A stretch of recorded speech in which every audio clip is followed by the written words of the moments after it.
That's good fortune. It's not gonna last for long. Someone's gonna get nailed soon. I'm telling you, I would have got nailed that day because Dave went off talking about the gas can. I mean, I knew what it was.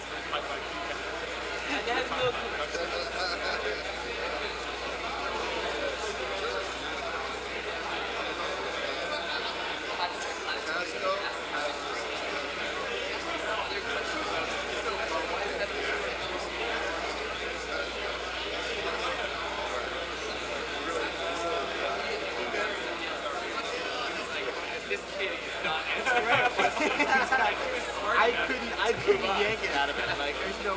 But he is like that. He's not mean. He doesn't pick on you to the point where he's just a dog for not knowing. But like even like when he's asking big picture.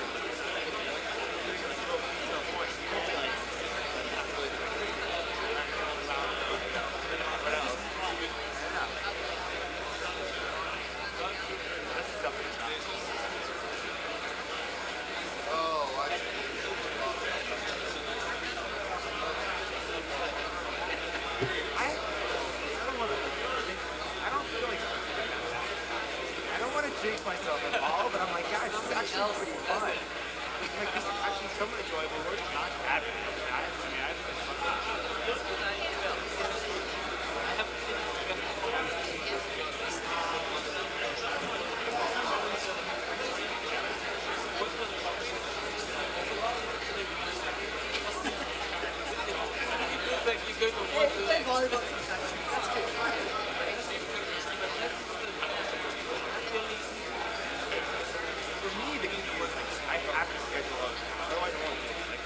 Monday and Wednesday between class, I go to like I'm going to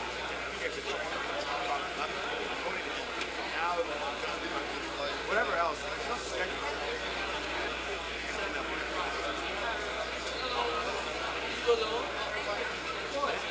Good and bad things in office hours. Great. Always get help, but that's bad.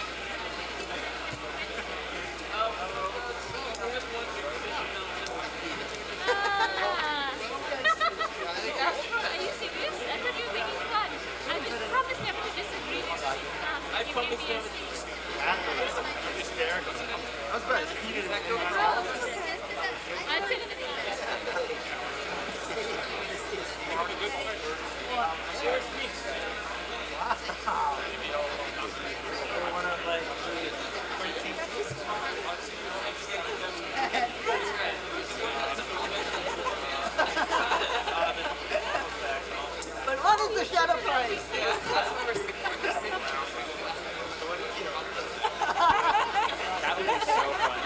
I know it's only Thursday, fine. I know you don't like to work on the weekend. We don't like to work. We're doing this whole thing about wiring. Okay. What we should do is we should be talking about power markets. Yeah. Like gas and stuff right in. Way around. Even better with one of the other panels.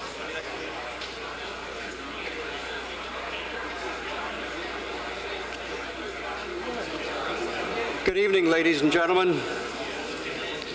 Welcome to the Kennedy School and the ARCO Forum of the evening, co-sponsored by the Harvard Electricity Policy Group, the Center for Business and Government, and the Institute of Politics. I'm John Ruggie, the director of the Center for Business and Government, and it gives me great pleasure to welcome you here tonight.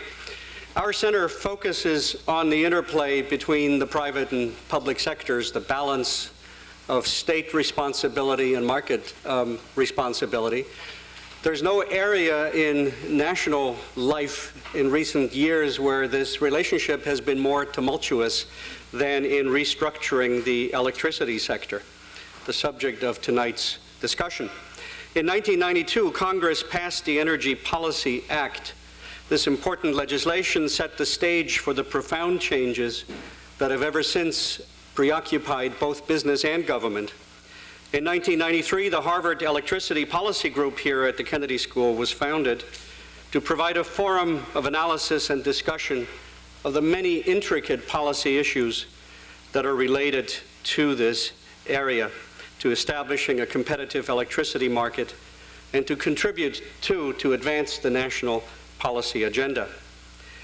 I have to confess that rank amateurs such as myself became aware of this issue largely through the California debacle, which in my mind conjured up a system designed by Franz Kafka and built by Rube Goldberg with a little criminal behavior thrown in for good measure. But fortunately, we have three of the country's foremost experts here tonight to explain the real situation to us. William Massey of the Federal Energy Regulatory Commission, Teresa Flame of the Tennessee Valley Authority, and our own Bill Hogan. The Federal Energy Regulatory Commission is the chief architect and regulator in this space, including of the federal initiatives that resulted in restructuring the electricity industry, forming regional transmission organizations, and its latest proposal, which is to create a standardized national market for wholesale electricity trading. The TVA, as we all know, is one of the federal government's oldest and largest producers and transmitters of electricity. It lends significant weight to the national debate and the appropriate role of federal agencies in developing and participating in electricity policies and practices. As for the Harvard Electricity Policy Group, it brings together several times a year a diversity of viewpoints on this subject, supported by its own outstanding world-class research. Its website contains more than 1,000 documents, and as Bill Hogan tells people whenever he can, if you type electricity policy into the Google search engine, HEPG comes up first. Now, the order of the forum tonight is first we will hear from Commissioner Massey, and then we will have responses from Ms. Flame and Professor Hogan, and that will be followed by a Q&A. And now it's my pleasure to introduce Bill Massey. Welcome to Harvard, Commissioner. Bill Massey has served as Commissioner at the Federal Energy Regulatory Commission since 1993. In June 1998, he was renominated by then President Clinton and confirmed by the Senate for a second 5-year term ending next June. Commissioner Massey served as chairman of FERC, as it is fondly known, during the latter days of the Clinton presidency. Commissioner Massey has expertise in restructuring both the electricity and the gas industries and has served as lead commissioner on electric and gas company merger policy. He has an outstanding legal and policy-making background in the legislative and judicial branches of the federal government, having served as chief counsel and legislative director to Arkansas Senator Dale Bumpers and as law clerk to the Honorable Richard Arnold of the U.S. Circuit Court of Appeals for the 8th Circuit. He holds a Master of Law degree from Georgetown University Law Center and a Juris Doctorate from the University of Arkansas School of Law. I think it's fair to say that more than any other FERC commissioner, he has seen the full process of making policy from the inside. Understandably, he's been frustrated at times, but he's always held to the highest principles of public service and public responsibility. And now, with the latest turn of policy at the FERC, he has begun to see his ideas and his dedication vindicated. Please welcome Bill Massey.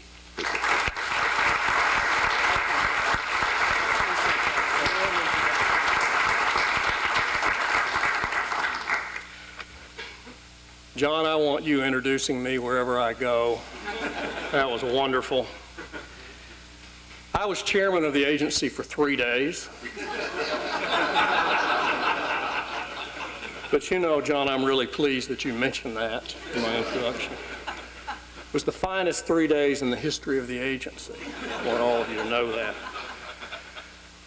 Now, during the debates in Congress that led to the Energy Policy Act of 1992, who would have imagined that 8 years later, the nation's attention would be riveted on out-of-control Western electricity market that caused a political tsunami and that dominated the front pages of the nation's newspapers for almost a year? Who would imagine that in the spring of 2001, both the president and vice president felt the need to comment publicly on, of all things, whether to cap the price of electricity? When I came to the FERC more than 9 years ago, the agency was not in the public eye. Some even referred to the FERC as a regulatory backwater. Natural gas pipeline regulation dominated the agenda. There was certainly no splash, no pizzazz. Little that the FERC did made the front page of the New York Times or Wall Street Journal. Nothing like the lead story in the Wall Street Journal 10 days ago entitled, "As California Starved for Energy, U.S. Businesses Had a Feast." Nothing like the lead story in the Wall Street Journal 10 days ago entitled, the New York Times, I'm sorry. Judge concludes energy company drove up prices. California is vindicated. A preliminary decision by an administrative law judge of the agency was the lead story in the nation's most prestigious newspaper. A story the editors treated as more important than the debate over the war in Iraq or a below-the-fold item on bioterrorism. So what has changed? What has changed is a movement toward markets for the most old-fashioned of products, electricity. A movement that has been led, for the most part, by the FERC. What has changed is the understanding that the way electricity is regulated touches literally every American. When that policy works well, no one pays much attention, but an out-of-control market for electricity, a commodity critical to the social and financial fabric of the nation, is a political catastrophe. But wait a minute, what does regulation have to do with markets in any of that? It sounds like an oxymoron.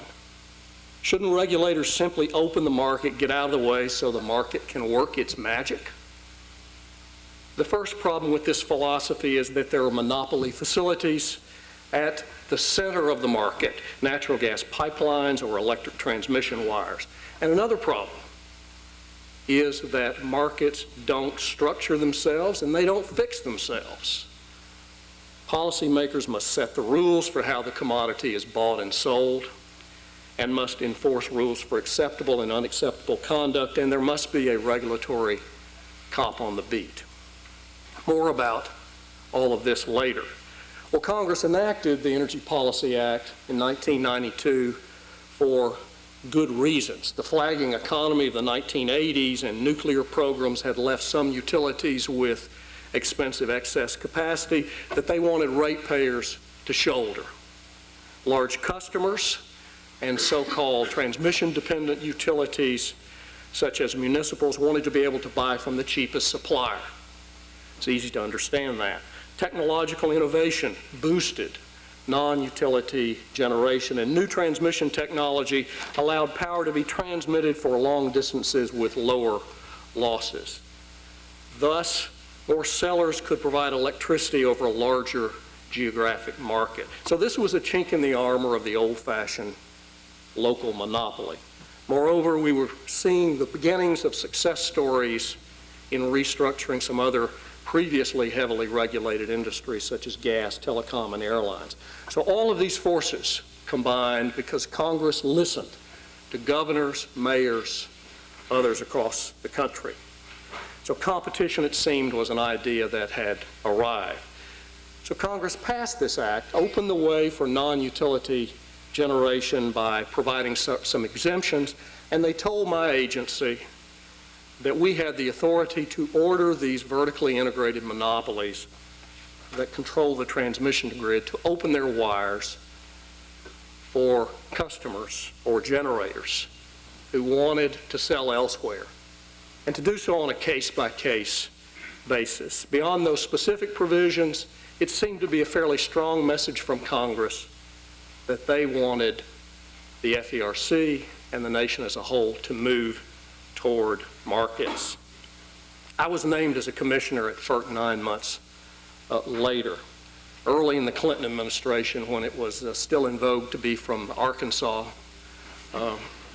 You may remember that. The commission was in the midst of implementing a gas restructuring order that essentially turned about 100 natural gas pipelines into the equivalent of common carriers. This was a major step toward efficient wholesale markets. But the case-by-case approach to grid access under EPACT was excruciatingly slow. Plenty of opportunities for the transmitting utility to fight it, to litigate. Cases moved glacially. Nobody seemed to be getting access. So this was in stark contrast to what was happening on the natural gas side of our regulatory policy, where customers seemed to be benefiting, markets were forming. The Commission was very frustrated. We couldn't believe this is what Congress actually intended. So the Commission went to work on a rulemaking that would require all the nation's vertically integrated investor-owned utility, 167 of them, to open their wires for competition. It was issued in 1996. They had to file a standard tariff saying, if you'll pay for the service, we'll give you access to the grid on a non-discriminatory basis. This was a very bold move in 1996, but it soon became clear that more would have to be done. This rule did not require a corporate separation of the means of transport from the generation. And so allegations of self-dealing continued to be made. Denials of transmission access seemed to be the norm. Also, as grid usage patterns changed, transportation bottlenecks increased, and there were regional implications.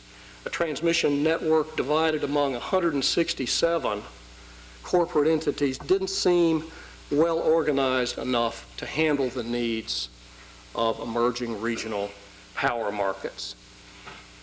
Meanwhile, some new regional entities to manage the grid were forming in California, Pennsylvania, New Jersey, and Maryland, called the PJM interconnection, New York, New England. These independent system operators, they were called, or ISOs, provided a remedy for self-dealing through a much sharper separation of the transmission wires from the generation. And by combining the transmission assets of a number of companies, it provided for grid operation on a more regional basis.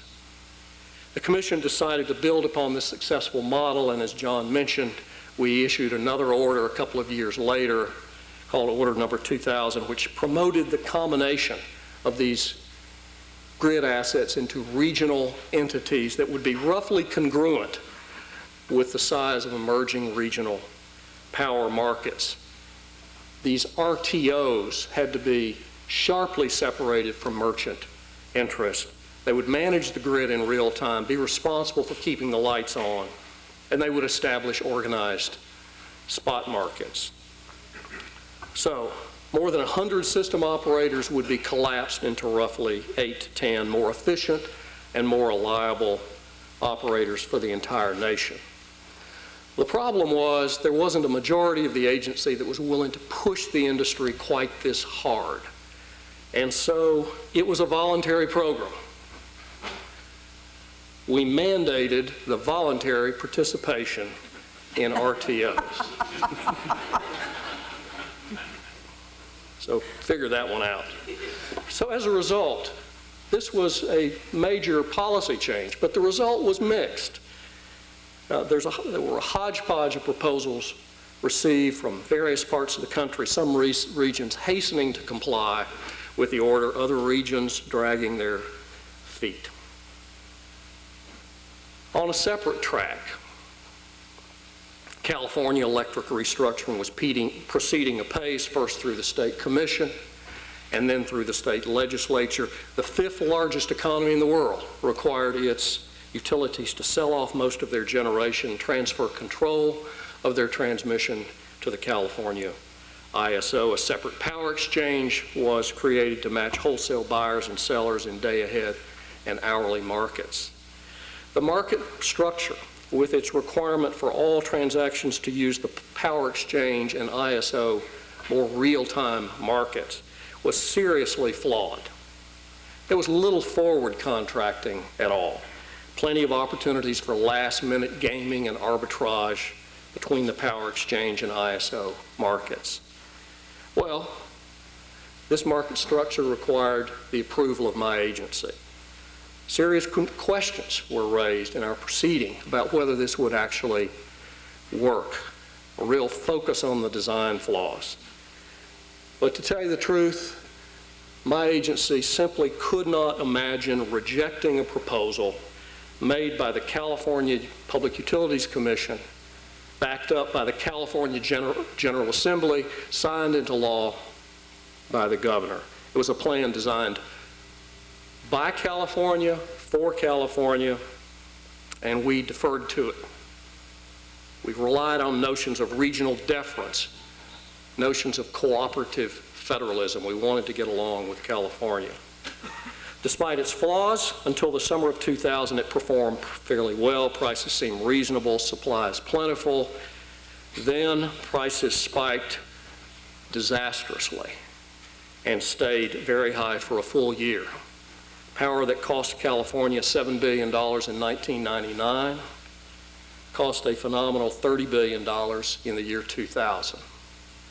A witch's brew of factors was blamed: over-reliance on a poorly designed spot market, a low hydro year, withholding of generation, manipulative bidding strategies that we are still investigating until this day.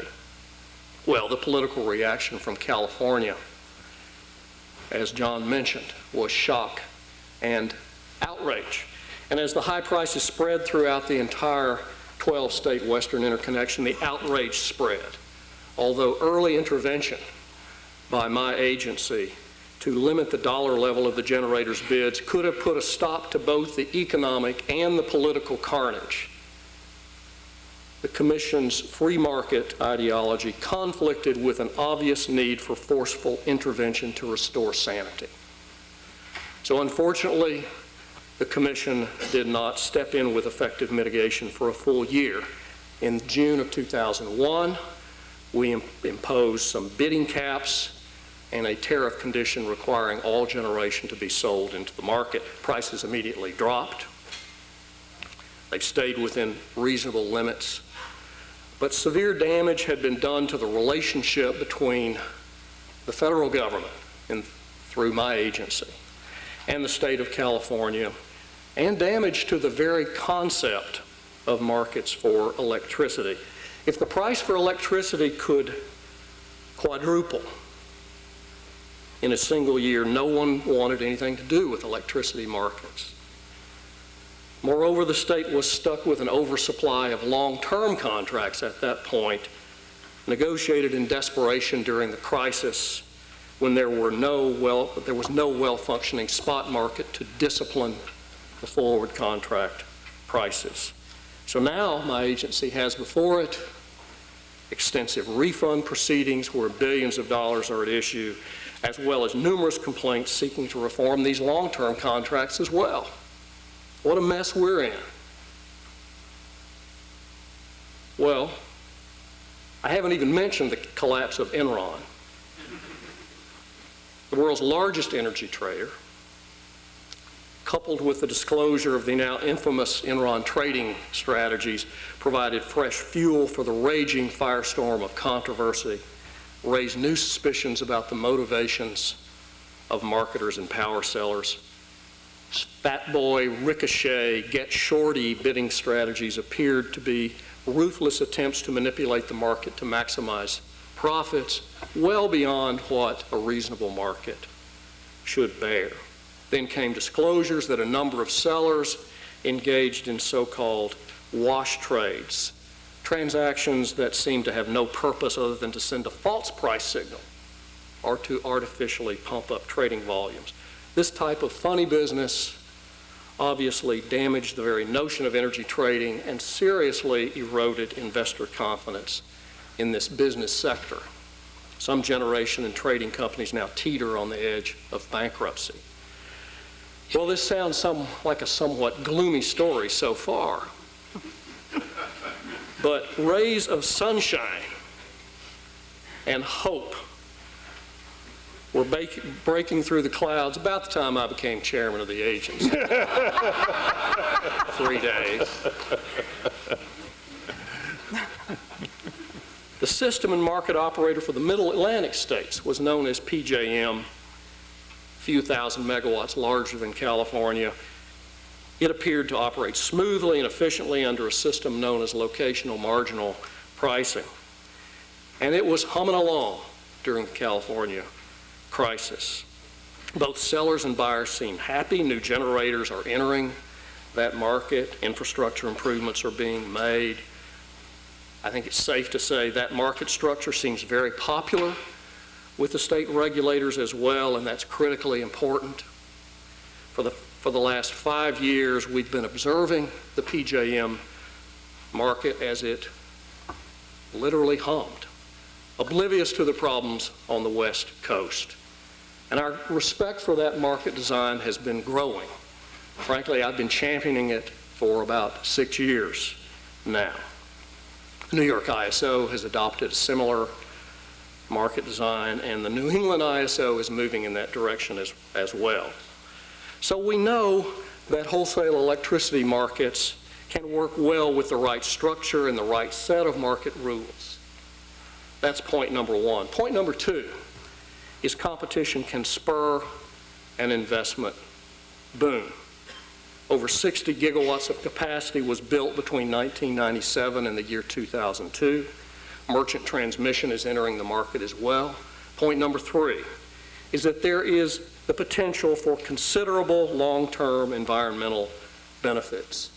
Emissions of acid rain and ozone-causing chemicals are hundreds times less with this new generation when compared to the existing fleet. Also, we believe that competitive markets will pave the way for demand resources and clean, distributed resources. Point number four is our experience with the restructuring of the natural gas industry. There's been an investment boom there as well, and a restructured gas industry has saved consumers many billions of dollars. We can replicate this in the electric markets as well, we think. And point number five is this. If we're considering this question of what to do now, Congress opened the door and the FERC took the ball and ran, despite a few Western voices in Congress wanting the FERC to turn the clock back. I see no evidence that Congress wishes the Commission to reverse course.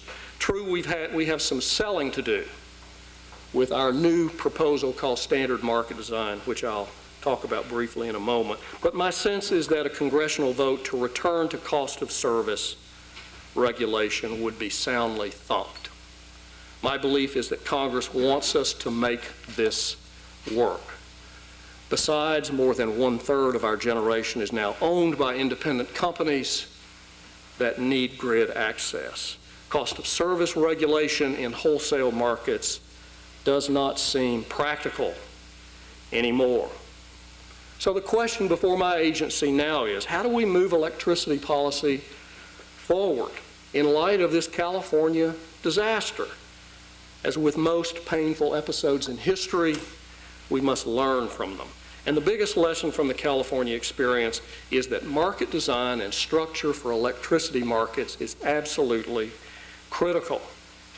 And the FERC must develop a set of national standards for markets that work and then absolutely insist that they be met. We approved a bad market design in California in the spirit of regional experimentation. In this same spirit, we've allowed a hodgepodge of wholesale market designs across the country. And it is my view that we can't continue with this permissive approach. It's not in the public's best interest. We'll end up with another California disaster. Well, we've learned quite a bit about what works and what does not.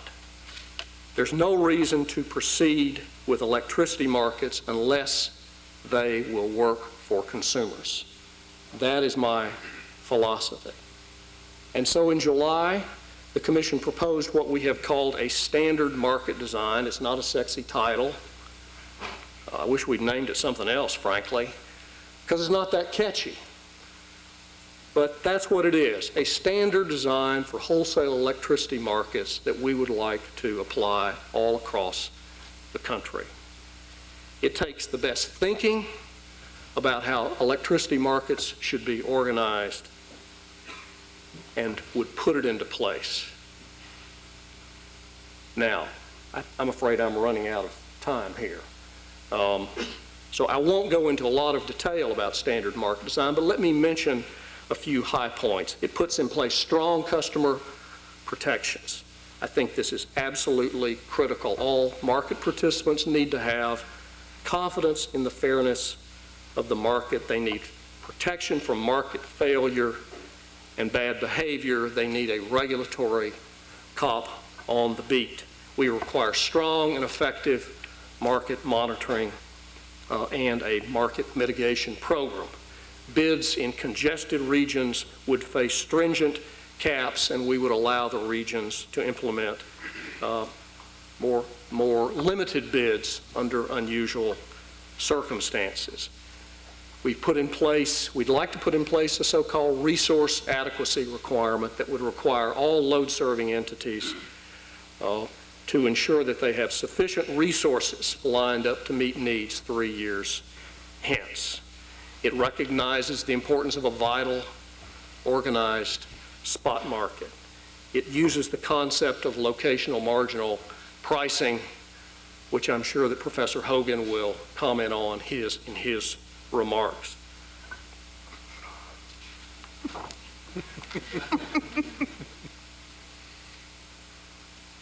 We recognize the physics of the market through a bid-based, security-constrained, dispatched.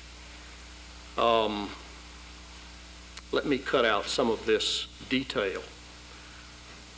And the most important thing is that before we issued our proposal, we held weeks of outreach conferences with industry stakeholders, and no one proposed a superior alternative to this model, which essentially builds on what the PJM markets use. It will eliminate self-dealing on the grid through an absolutely independent transmission provider for each region. And finally, we propose a vigorous demand response for electricity markets. A robust demand response is largely absent from these markets, and that's a huge problem. And so in our standard market design, we do all we can to facilitate a demand response that should have a substantial price dampening effect. But we need state cooperation as well. Now, these rules would have prevented the California crisis. This is a design based fundamentally on a long-term contract market disciplined by efficient spot markets. California market design was an over-reliance on the spot markets. These rules are hard to gain, and I, for one, intend to insist that our standard market design rulemaking contain sufficient customer protection provisions so that federal, state, and local policymakers can have confidence that there will be no runaway markets, no get-rich-quick markets. Well, let me just take 2 more minutes to give you my personal reflections. First, I want to commend the Harvard Electric Policy Group for dealing intelligently with these issues for almost 10 years now. I've participated in many of these sessions and have always found them to be very useful and spirited debates on the thorny issues raised by this movement to electricity markets. I've discovered that there are no easy answers to the really tough questions that this policy evolution raises. What is the appropriate mix of regulation and free market ideology? Can we count on markets to protect consumers in and of themselves, or will that always be the job of the regulator?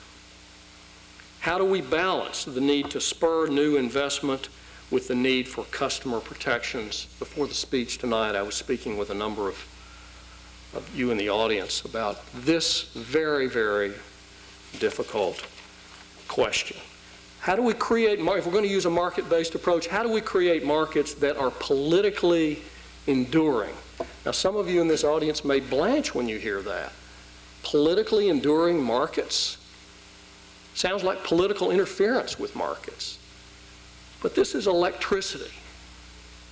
Any sort of approach to regulation must be politically enduring. The people must accept it. State and local politicians must accept it on a long-term basis, or it simply won't work. There has to be the perception and the reality that electricity markets are actually benefiting the consumers wherever they are.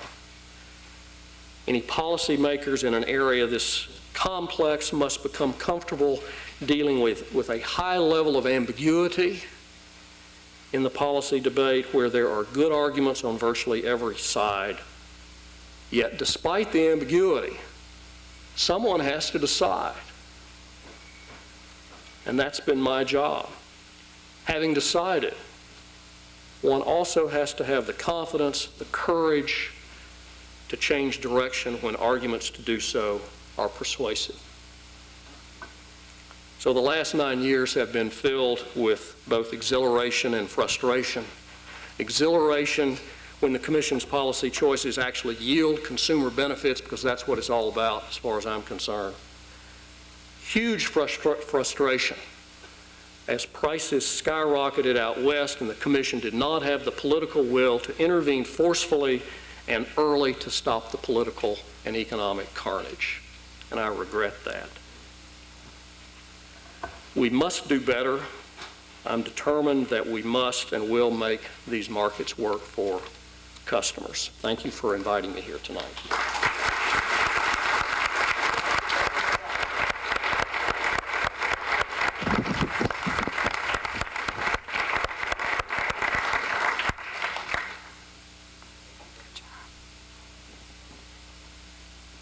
Am I plugged in yet? Yes. Thank you very much, Commissioner Massey, for a very frank and very thorough presentation of some of the things that you've been through in the last 9 years and some of the lessons to be learned from the experience. It was also very good to hear that the California experience was not paralleled everywhere else, and that indeed there are lessons to be learned from successes as well as failures, something that we often tend to forget because we are so preoccupied with what goes wrong. We have two respondents, as I mentioned. The first is Teresa Flame, who joined the Tennessee Valley Authority in June of this year as the TVA's first Senior Vice President of Strategic Planning and Analysis. I hope they did strategic planning and analysis before they had their first Vice President for this, Teresa. But we're very glad to have you here. She's responsible for developing strategies related to the ongoing competitive restructuring of the electric utility industry, and her focus is on regulatory and pricing reforms and competitive market assessments. Prior to joining TVA, Ms. Flame served for 9 years as Vice President of Strategic Planning for Niagara Mohawk, a Syracuse, New York-based power corporation. She's testified, I'm told, before the New York State Public Service Commission in 11 separate regulatory proceedings. She holds a master's and doctorate degree in resource economics from Cornell and a bachelor's degree in history from the University of Missouri, Columbia. Please welcome Teresa Flame. Thank you.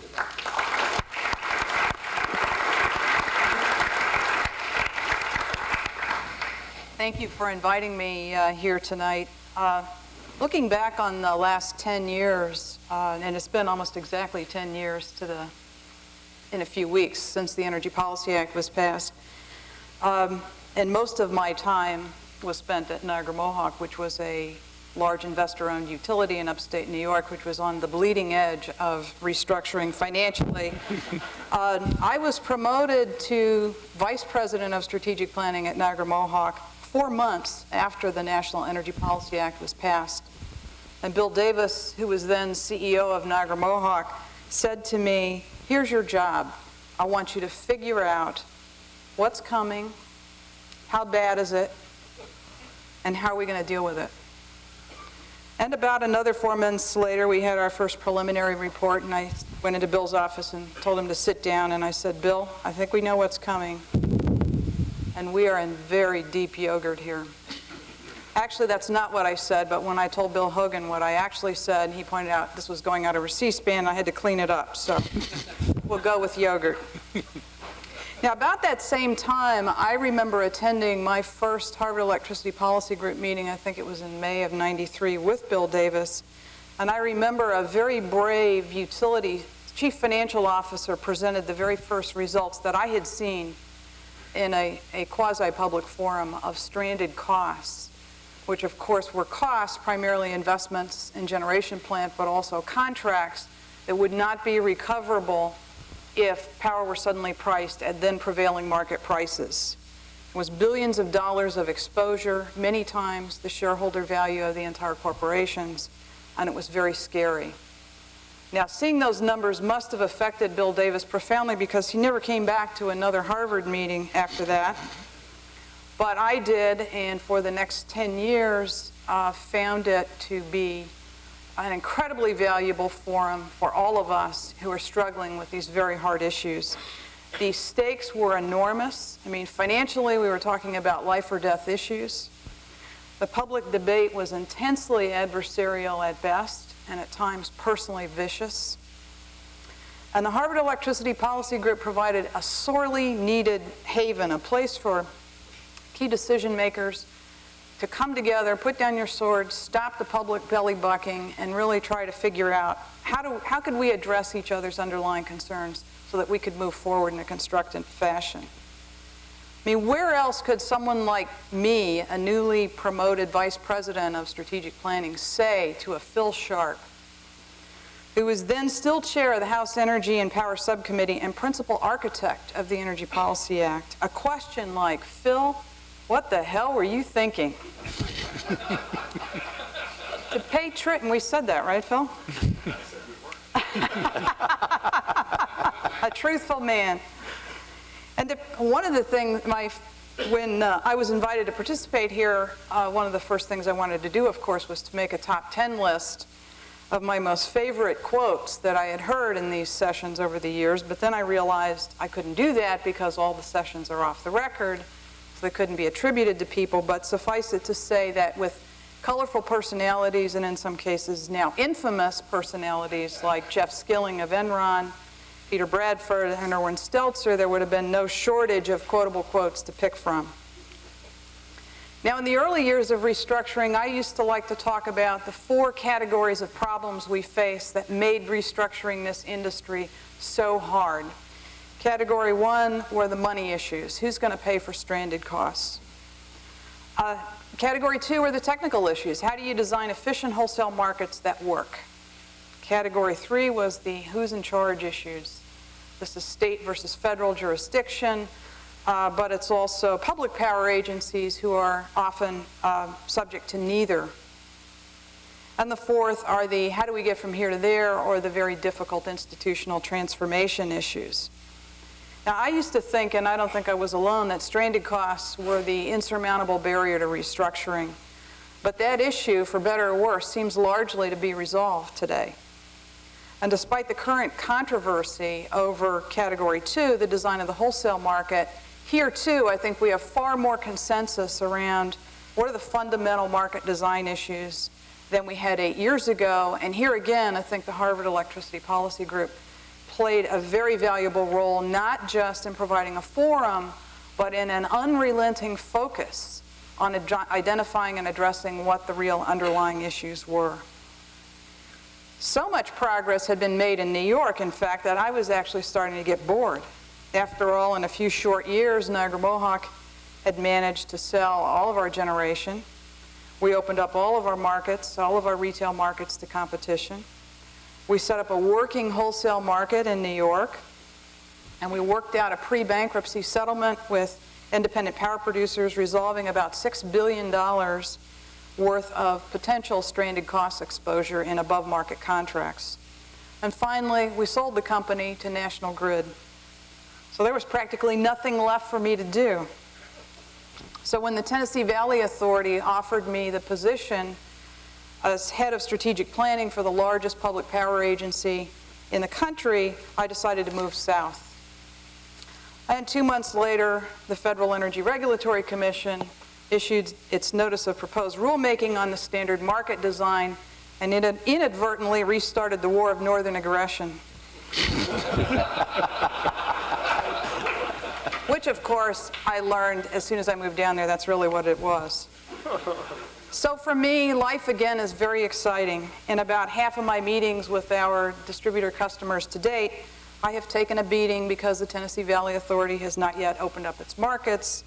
And in the other half of the meetings, I've taken a beating for being too enthusiastic about importing that crazy New York location marginal pricing stuff into the Tennessee Valley. I'm beginning to believe that my role is to simply stand up and take a beating no matter what the issue is. But suffice it to say, I'm looking forward to future Harvard Electricity Policy Group meetings and having a place where we can turn down the heat and turn up the light on the next generation of hard issues.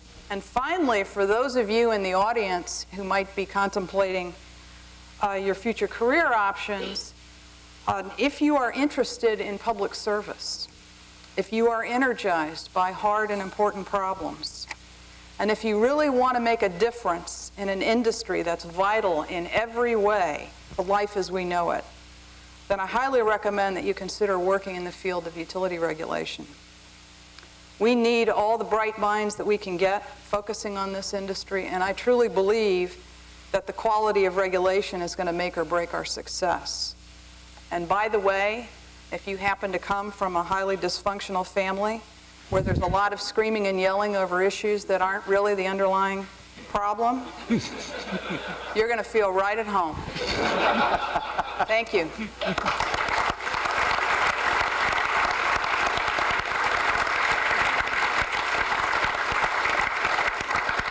Thank you very much, Teresa. What's the old saying? Misery likes company? Is that what the pitch was all about? You want company?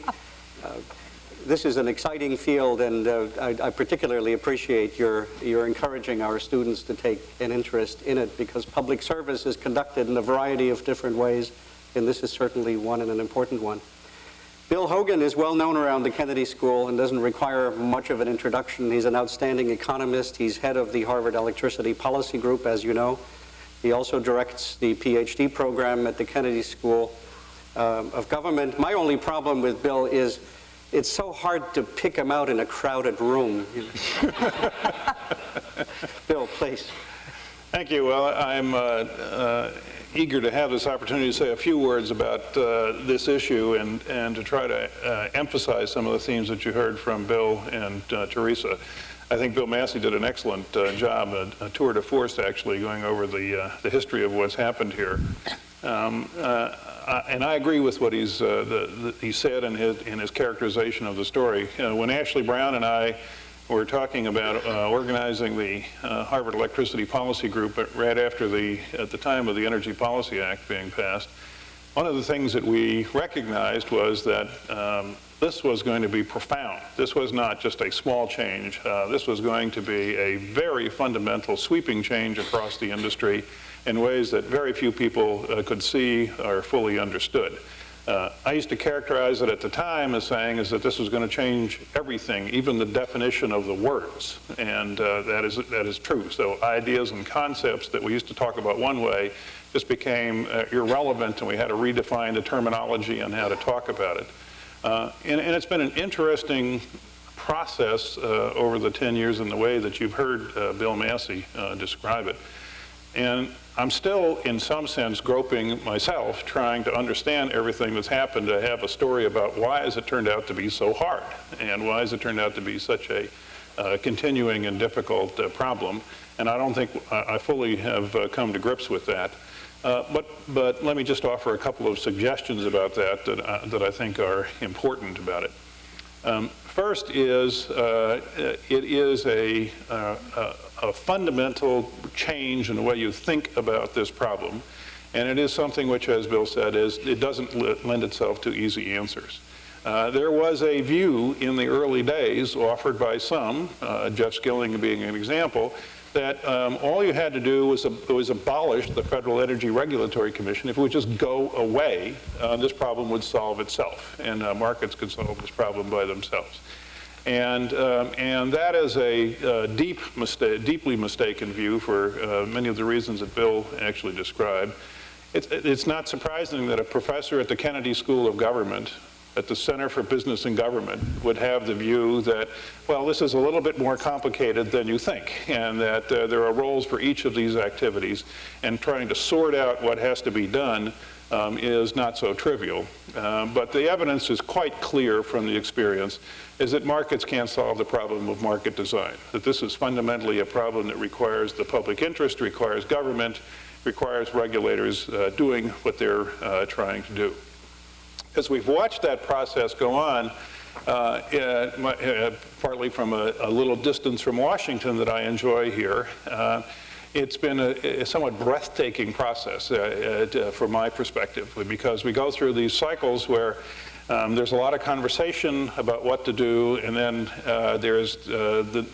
an order is going to come out from the Federal Energy Regulatory Commission, and we all wait breathtaking, what is it going to say? And then you read it, and it could be just awful. I mean, they could get it completely wrong. But I would say, by and large, there's been a pretty good record in that, but a very strong learning process required. What's proposed now is quite different to what was proposed before. But what is the big lesson that has been learned in this process is that regulation and the role of government in an environment where you're trying to exploit markets, where you're trying to take advantage of what markets can do for you, regulation in that world is actually much more difficult than in the old world. Because in the old world, you really didn't have to understand all the nuances of how the industry worked. You just made sure that the end result was more or less acceptable, and you let people inside the industry make the critical decisions. But now, when we try to get the advantages of markets, we have to take some of these pieces apart, and that's why we have the requirement for new institutions and new design issues. And it requires Bill and people like him to understand a lot more about this than they ever wanted to. Even it requires Teresa to understand a lot more about it, although she had been in the industry for a long time. So that is a very important theme about this, that thinking about how these sectors work, how this industry works, and then getting a sensible market design in place is something that is a fundamental task of government working with the industry, and it's important to do that. The other end of the spectrum that I would worry about is the other simplistic notion, which is, well, if markets can't do everything, then government has to do everything. So this, and that's in some sense is part of the danger of the conversation that's today, which is overreacting to what was a fiasco, to be sure, the crisis that we had. But we want to make sure we learn the right lessons about that. And frankly, I think what the federal regulators have proposed in this latest standard market design is right on target. I don't have time to go through all the details other than to say that they have, in fact, now put forward something which is much clearer than what they had said in the past. They have proposed a new design which is something that is based on very sound theory and all of the pricing, locational pricing issues and so forth that Bill mentioned. It works in theory, and we know it works in practice because we've actually tried it in practice in various places in the country where it has been successful. And so we have the government doing the best what it should be doing, which is good ideas and good experience and putting them together in something that we need to go forward. And I think it's absolutely necessary.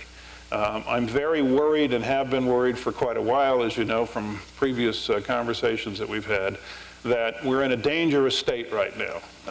We have the chaos that we saw in California, the fiasco with Enron, and we have the reaction now in the political world, which is extreme, and people are very concerned about this.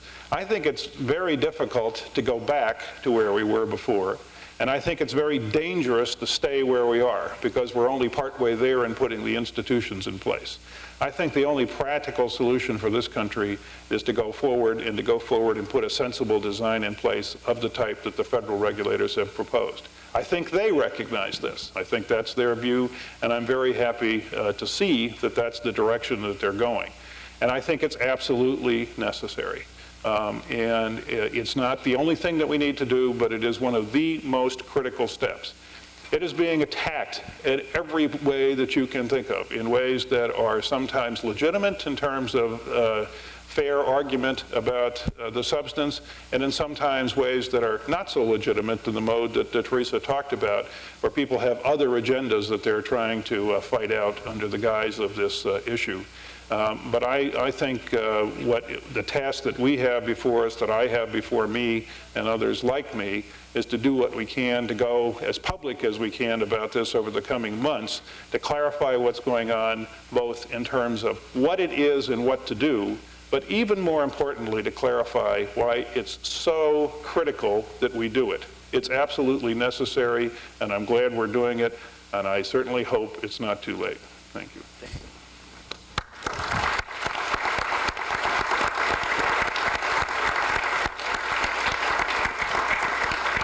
Thank you very much, Bill. We now have some time for questions. There are, I believe, 4 microphones set up, 2 on the main floor right here and 2 in the salmon runs going upstairs here. Please identify yourself. There should be a question mark at the end of what you say. What you say should be brief.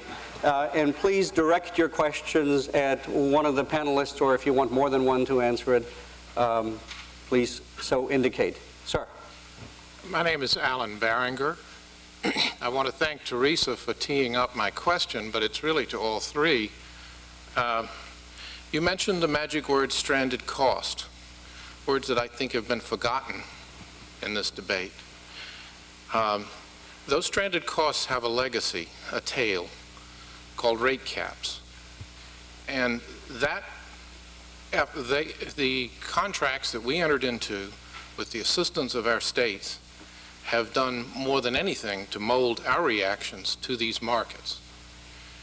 What I would like to hear you discuss is how we deal with the competing forces that have been turned loose there. We have an effort now, while the rate caps are still in effect, on FERC's part to ask us to absorb losses of point-to-point revenues, to invest at the state's behest in distribution upgrades, to divest generation, in our case, and develop market procurement capabilities to serve an uncertain load, and to attract transmission investment.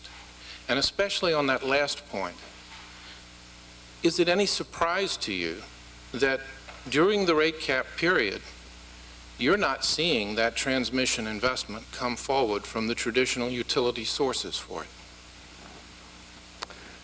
Well, I think you raise a very good point about the need for investment in transmission resources. Frankly, that's why I like the locational marginal pricing model, because it sends a price signal to the marketplace that can govern investments in transmission, investments in generation resources, investments in demand resources as well.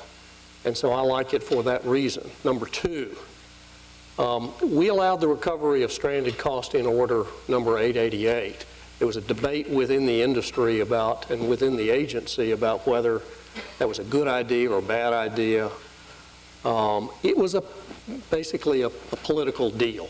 It was a deal with the industry. You open your transmission wires, we're going to let you recover your stranded cost.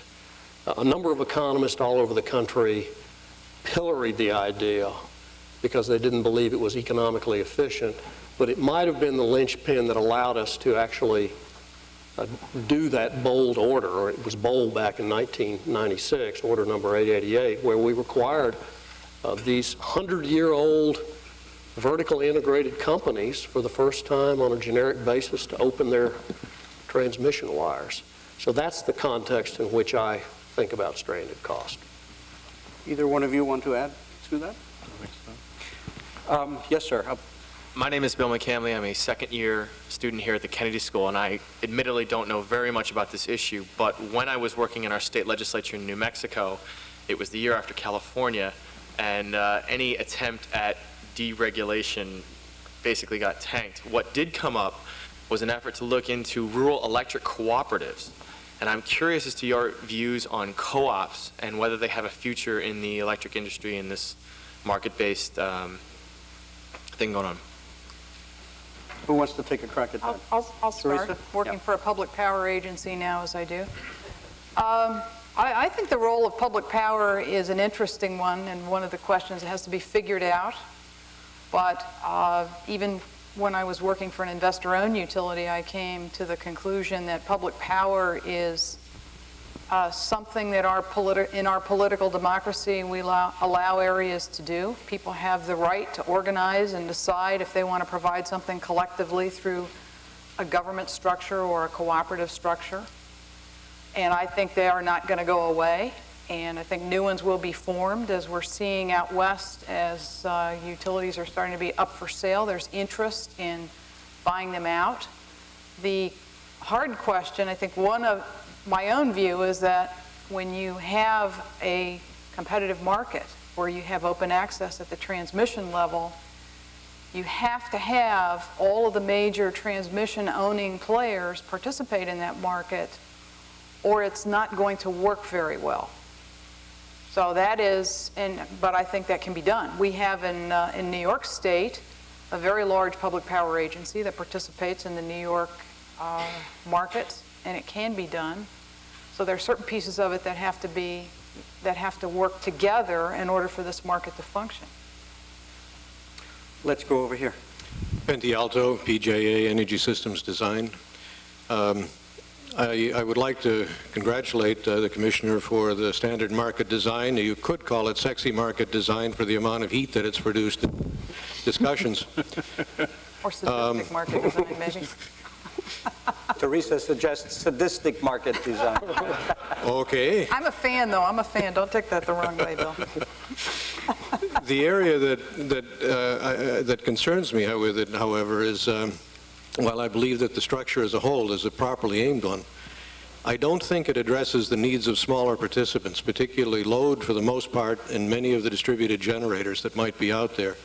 They don't necessarily have the same characteristics as conventional generators, either in size or in predictability of operations.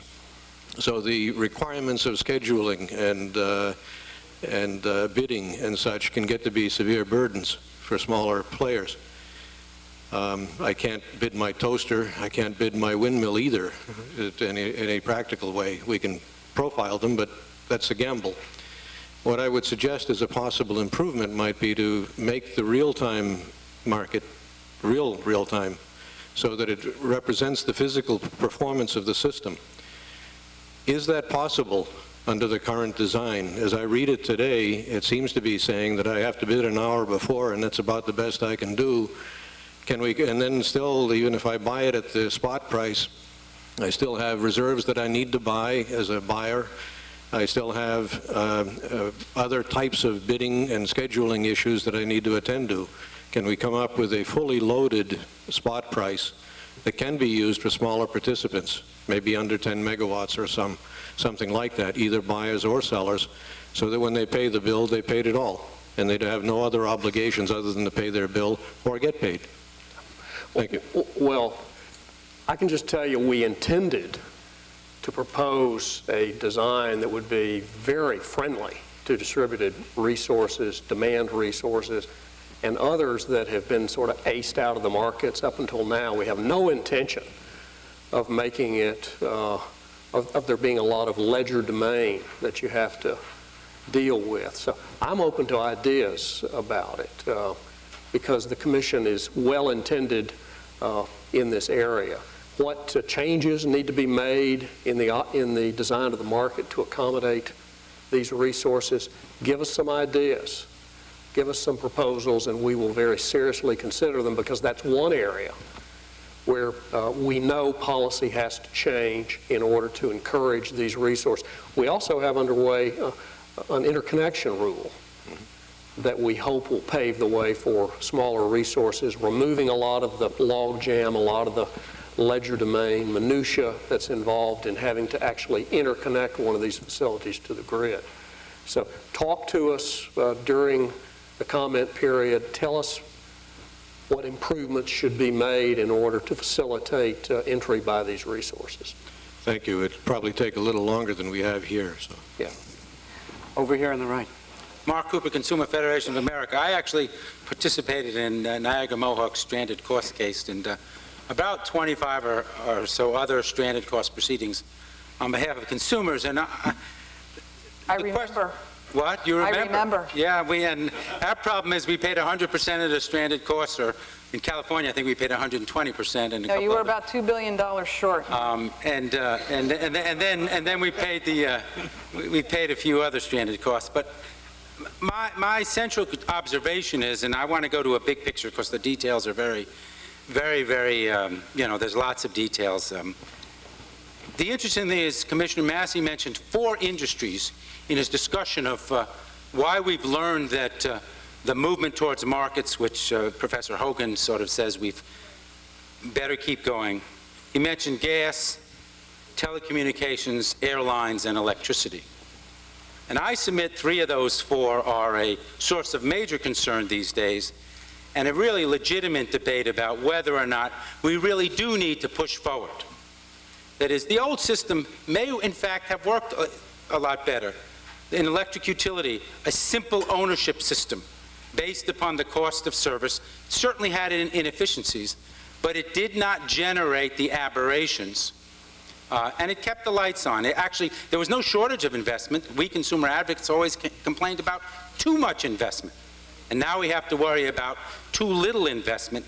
And in fact, the one thing the Federal Energy Regulatory Commission can't do, as far as I can tell reading the NOPR, is ensure adequate reserves and adequate resources, which is the first thing that the public wants. So how do we address that question of making sure the lights stay on at a price that the public can afford, which obviously did not happen in California?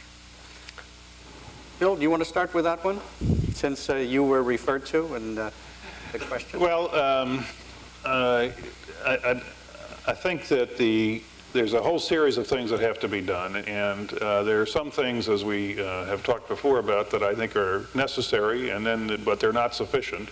But a characteristic of the necessary things is that they're necessary, and we should do them. And one of the necessary things is the standard market design story, which I think is absolutely critical, given that we have made a decision that we made in the Energy Policy Act and that we reinforced several times with various orders along the way. Now, if we decided we did not want to have open access to the grid in a non-discriminatory way, if we decided we did not want to have markets, if we decided we wanted to go back, we have a whole list of other problems that we're now going to have to deal with. It's not like we just decide to do nothing and we'll stay there, because we're well past that stage now. So I think it's not easy to go back. Matter of fact, I think it's extremely difficult and very expensive and highly disruptive to go back. And that's the state we're in. Now, it may have been, would have been better if we hadn't done what we did. That's an argument we could have. Certainly no one justifies what happened in California as, well, a little learning is a good thing. I mean, that was a terrible situation. And if we had anticipated it better, we might have avoided it. But we are where we are. And given where we are, I think going forward in the way that the federal regulators are doing is absolutely necessary. And then more has to be done. I would like to comment to this. I have to say, I'm almost having an out-of-body experience here. Mark, I don't remember you making these comments in New York in Niagara Mohawk's restructuring case when we were going through this in the 90s. I recall, I guess I feel about, looking back, should we have done this? I feel about restructuring the same way the comedian Diane Ford talks about divorce. She says, I never even believed in divorce until after I got married. It was the problems with the old system of regulated monopoly. Admittedly, regionally, there were differences. This was clustered in the Northeast, the Upper Midwest, and in California, that resulted in an all-time gap between where average generation costs were relative to the market, that had set up a completely dysfunctional system of bureaucratic integrated resource planning processes that were overly bureaucratic, captive to special interests, and took forever to get anything done, completely inefficient, that set up this interest. And this was not a residential customer movement, I'll give you that, but there was all of the residential advocates that I recall, and maybe I slept through your presentation, but I remember you quite well. It's hard to sleep, you know, when you're talking. We're not saying, oh, not for the residential customers, carve them out. It was, oh no, big dogs eat first if we let the market work, so we're going to have the residential customers be right up front with everybody else. Whenever, and I get asked this a lot, what the hell were you thinking when you advocated going down this path? I have to go back and say, well, because I remember how bad the bad old days were. And I don't find anybody who remembers at least what it was like in the Northeast who says, yeah, we really want that model. So, Bill Massey, you want to? Wait, well, let me respond. New York did never pass a bill to restructure electricity. And we desperately tried to put the issue to the vote of the people. Commissioner Massey pointed out that California voted for the mistake. In New York, we never got a chance to vote for or against it. It was done administratively. And of course, in 33 or 34 other states, it hasn't been voted on. So the question of who wanted what, clearly the residential customers in New York never asked for it, fought against it, and to this day are now trying to get a bill signed that gets residential customers some protection from shutoff. So at a school of government, the question of how people express their will, a vote of the people is pretty interesting, especially at the state level. And we never did quite get that in New York, and we never supported restructuring in New York. Bill, do you want to quickly respond? I agree with you that the goal ought to be a policy that spurs investment, keeps the lights on, is reliable, and benefits consumers. I share that goal with you. Now, we've got three choices, it seems to me. We can decide to turn the clock back, put the genie back in the bottle. I have no idea how we would do that, frankly. Number two, we could stay where we are in the mud pit, paralyzed, with a hodgepodge of different market rules, different designs all across this country, horrible seams issues among markets. It's a mess. I can't imagine how the public interest would be served by that. The third choice is to move forward. Now, we approve the California market design. We should not have. We should have had more political courage than that, and we should have stepped in earlier to stop the carnage. But we've learned a lot. And I think that we now know enough. If we're going to have markets, I think we know a lot more about how they ought to be structured to make them work. And that's the direction we've chosen. We are creatures of Congress. I see absolutely no evidence that Congress wants to turn the clock back. Now, we've got some selling to do up on Capitol Hill on standard market design. I don't, if Congress said to us, FERC, go back to cost of service, that's what we would do. But I think a vote on cost of service regulation for wholesale markets in Congress would be soundly thumped. And so we're doing what we think we need to do to make this work for customers, and I hope you'll continue to talk to us about how we can make it work. We're going to make another quick round, and then we'll have to call it quits. Yes, up in the bleachers. Hi, I'm Shira Pinnis. I'm a second-year student at the college. I don't know that much about the issue, especially the new standard market design, but I did some research on deregulation in Arizona over the summer. And it seemed to me that once deregulation really, as an idea, really took off in California and in Arizona, and once there was more of a focus on interstate transmission, then the Corporation Commission really stopped knowing what they were supposed to do.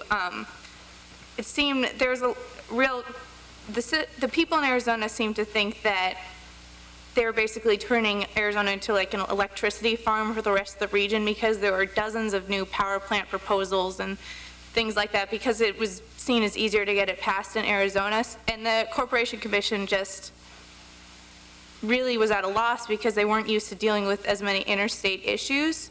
So do you think that now that there's much more of a focus on federal and regional planning for electricity, then the role of state governments, especially even not just in transmission, but in issues like approving power plants and things like that, will or should become a lot less important and should be transferred to a regional or federal level? Bill Massey, do you want to take a crack at that? I wish Congress would transfer the siting of high-voltage transmission wires to the federal level. These are interstate facilities, and my agency has jurisdiction over natural gas, interstate natural gas pipelines. There's been lots of new entry, thousands of miles of new pipe certificated and laid. It's not a responsibility I covet, because it would be very, very difficult. But I think that would be a sound change in policy, because whether the states like it or not, these are emerging regional markets, and it seems to me you can make a very strong argument that the facilities necessary for interstate commerce to flourish ought to be cited by an agency with interstate responsibilities. Up there, please. Hi, my name's John Farr. I'm a graduate from here, and I should say I'm working now mostly for merchant generation companies. I would like to commend you on standard market design, and most, if not all, my clients are eager to see it move forward. There are concerns out there. There are a lot of companies sitting that I think have responded to the call towards competitive markets that are sitting with 9- and 10-digit assets on their books that are getting quite nervous.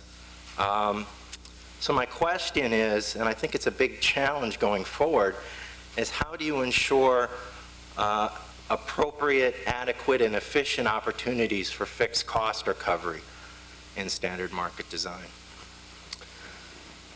Well, I don't know that there's a lot of assurance for the competitive marketplace.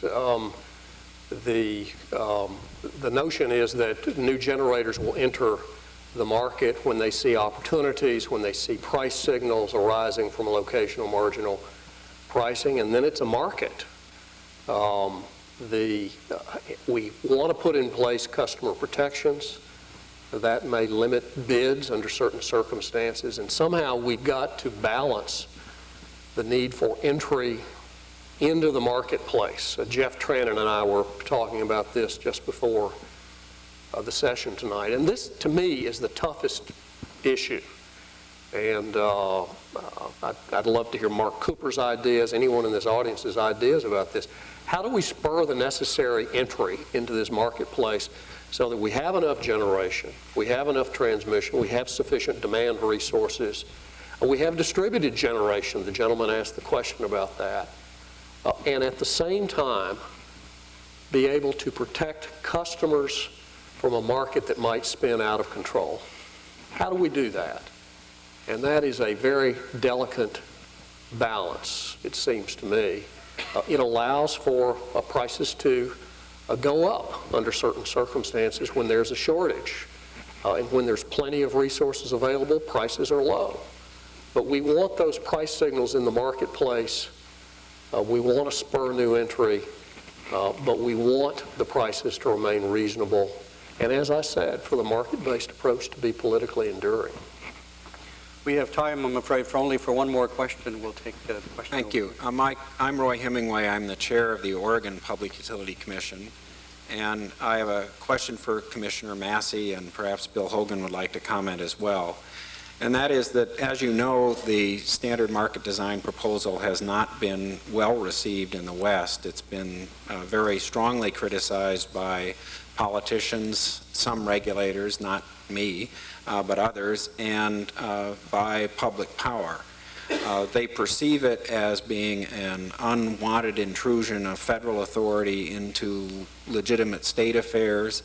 They see it as forcing deregulation upon unsuspecting customers who would be happy with a vertically integrated, regular old regulated system, and putting the public in danger of a repeat of the California disaster. And if you had the opportunity to speak directly to those folks who are criticizing the standard market design in the West, how would you respond to those charges? A recent Supreme Court decision, I wanted to quote this and I ran out of time.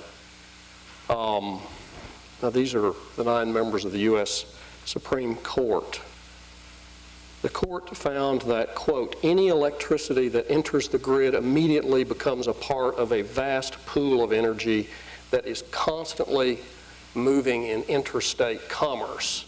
That seems to me that that pretty much sums up where we are with electricity. There is a division of authority between the federal government and the state governments.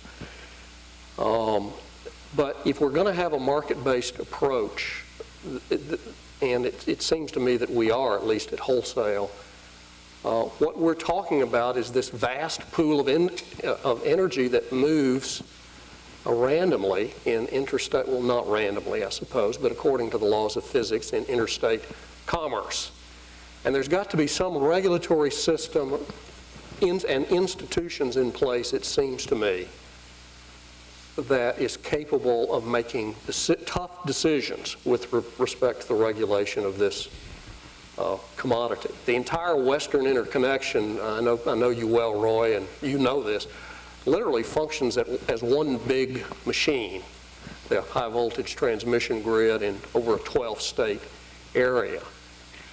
Now, somehow our policies have to come to grips with that reality. And politically, I understand it's very hard to say to the states, FERC believes that it has jurisdiction over the transmission grid. You thought you had jurisdiction over a piece of it, but the FERC, because it believes that a market-based approach is best for consumers,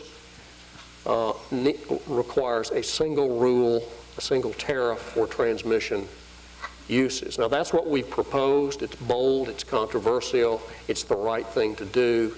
It is a very hard sell. And I would try to sit down with the state regulators, the lawmakers, and try to persuade them that if we're going to have a movement to large regional pro-consumer energy markets, we've got to put in place the regulatory structure and the regional institutions and the market design to make it work, even if it's a tough sell at the outside politically. Bill or Teresa, do you want to add to that? Well, I'll just say briefly that, Roy, I think the point is a very important one. My own view of this is that once the Energy Policy Act passed, this was just a matter of time before this became the case. Of course, we could always ignore the law, so that's one option that FERC had. We could have just said, well, we're not going to enforce the Energy Policy Act. But if they enforce the Energy Policy Act, then once it passed and they enforce it, there is a transfer of jurisdiction and authority and focus away from the states into the large regions and to the federal government. There's no doubt about it. And once that decision is made and you start doing that kind of thing, what happens is you create lots of problems. And the task, I think, is to get them to understand what I believe, which is this is the solution. This is not a problem. It does not prevent them from doing everything that they want to do, and it actually gives them more options to do things that they hadn't thought about before. That it does not require them to do a lot of the things that they've said that they don't want to do. I believe that Chairman Wood has been saying this a lot in response to the criticism is you win, I give up, we'll do it your way, and because they never proposed in the order to do it any other way. But I don't think people understand that it's incredibly flexible. It provides lots of opportunities, and if they want to run de facto a vertically integrated, highly regulated system for their particular utilities, the tools are there to do that with one exception. And the one exception is they can't prevent other people from using the transmission line because that's what the law mandates. And that's the only thing, but everything else they can still do, and they have more options on top of that. So it's a solution, not a problem. Well, thank you very much. On behalf of the Kennedy School, I want to thank the panel for a truly enlightening discussion. That was not a pun. A truly enlightening discussion on an extremely complex issue. I think we all feel that we understand it better having listened to you all, Bill Massey, Teresa Flame, and Bill Hogan. Thank you so much for coming.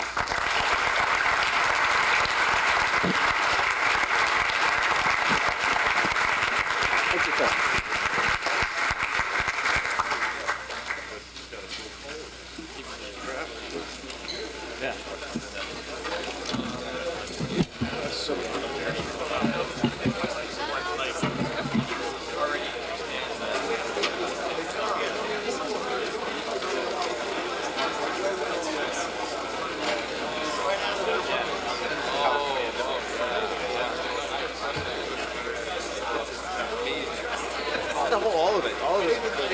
Sometimes I feel like I may want to do that, even if it's the context of all the country. Telecom, utilities, airlines, where the public is private. Yeah. The reason you have the public, but the obviously private do a better job. System within ERCOT was FERC jurisdiction. The only thing that's kept the FERC from asserting full plenary jurisdiction is that settlement. You could quote that language that Bill Massey cited in his paper.